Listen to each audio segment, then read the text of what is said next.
Soy médico nefrólogo, trabajo para la institución prestadora de salud Nefrólogos Colombia, prestando el servicio de ayuda médica a la empresa Anahuayú de La Guajira.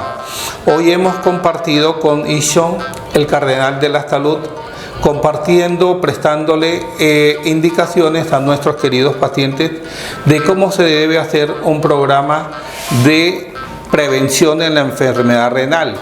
Recordemos para todos, es importante un buen cuidado de la salud, tomar mucha agua, tomar muchos líquidos, evitar la ingesta de sal, tomar muy pocos medicamentos, excepto aquellos que han sido indicados por sus médicos tratantes. Queremos recordar que aquí en esta ciudad estamos presentes para darle el cuidado de la salud, el cuidado de sus riñones.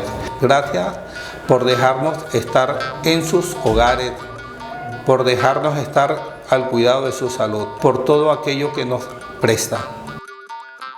Para cuidar nuestro riñón debemos alimentarnos bien, comer frutas, verduras, tomar suficiente agua para hidratarnos y controlar lo que es la sal y la grasa, la harina, los alimentos procesados. Salud renal para todos.